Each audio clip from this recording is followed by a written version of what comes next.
Okay, today's artist is Robert Indiana. Believe it or not, he was born Robert Clark, and he is from Newcastle, Indiana. So he took the name from where he was from.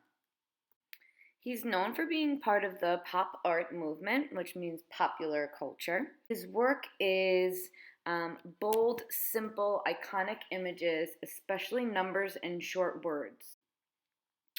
His best known image is the word love in uppercase letters arranged in a square with a tilted letter O.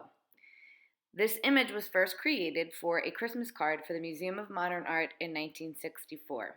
It was put on an 8-cent U.S. Postal Service postage stamp in 1973, the first of their regular series of love stamps. Have you guys seen any of these stamps? Because they still exist today.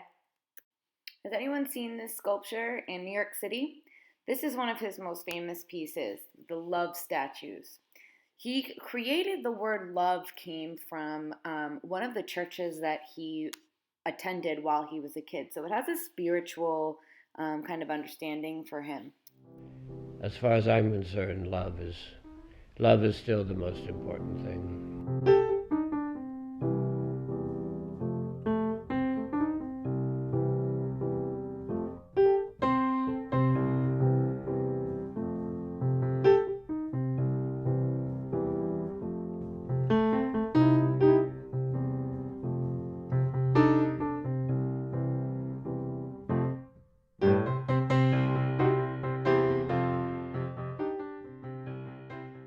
He would create these big sculptures in the public so that people can kind of walk around and touch and feel and sit on and take pictures with these sculptures that you wouldn't normally be able to do in a museum.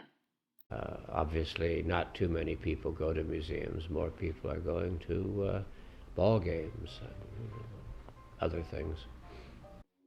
So he decided, why not make these things public and strong enough to withstand the elements and people? He would even create the statues in different languages depending on where the statue is. So the one on the right there says love in Hebrew, ahava, and on the left is the word amor, which is love in Spanish. Although that word love was most important to him, he would expand his horizons and he would begin to create numbers and other words that meant something to him. He's quoted by saying that every piece of artwork that he does has some type of meaning to him, something that had affected his life in some way.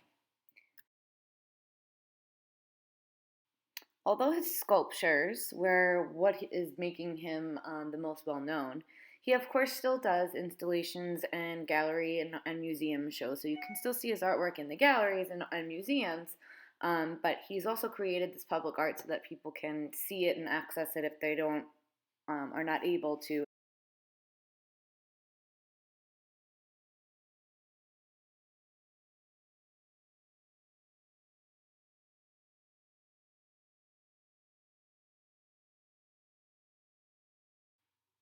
So, typography, or what we call it now, a font, is an art in itself. Someone has to create the letters exactly the way that they are drawn for you to be able to use them on your computer or anywhere else that you see words. For the most part, Robert and Deanna used the same font or typography in each of his artworks. They're all the same types of letters. If you take a look at all the E's or all the A's or all the L's, they're all exactly the same. All right, we're going to put together all of these things that we've just learned to create our own artwork. What you need is a piece of paper, a pencil, and a Sharpie. All right, first thing you're going to do is you're going to fold your paper in half, and then you're going to fold it in half again. So you have this kind of really small piece of paper. You're going to open it up. Those lines are going to just be your guides to separate your 4 letters that you're going to choose for this project. The word that you are going to choose is going to be a 4-letter word that means something to you. It could be also something that describes who you are. The word has to be 4 letters. Has to be 4 letters. Yes, you can use another language as long as you tell me what the word means. Okay, your next step is going to be to search for a font. So here I am, I'm pulling up my Google and I'm going to search for a font that I like. You can literally just Google fonts or capital fonts or fun fonts or scripty fonts, however, whatever kind of word that you're thinking um, would describe the type of font or typography that you want to do. All right, I'm going to set this font next to me. I'm using my phone, but you could print it out or use another device. It's totally up to you. My word is going to be draw. So on my phone there, you'll see the font. I'm going to copy the D the way I see it, and then I'm going to copy the R, the A, and the W. Each letter is going to sit inside one of those squares that you just created. Now, the letters that you're creating kind of have to be shapes. So you see how that's just a line now for the outside of the D? I'm going to make another one on the inside, and then I'm going to create that around the outside of the swirl also, because what we're going to do is we're going to be coloring these in, and it makes for a much brighter and bold letter when you have a shape almost like above a letter instead of just a line.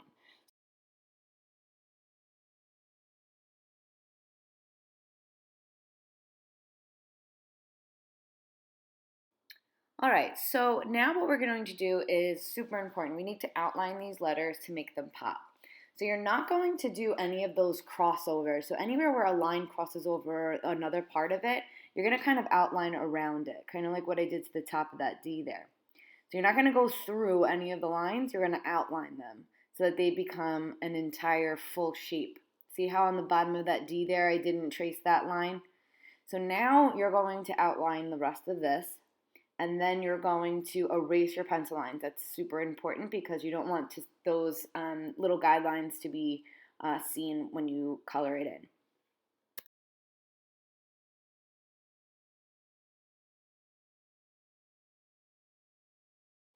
All right, that is all she wrote, folks. So that's all we're going to do for this week. All you need to do is snap a picture of your outline drawing just the way it is right now and upload it to the Google Classroom, the assignment tab on the Google Classroom.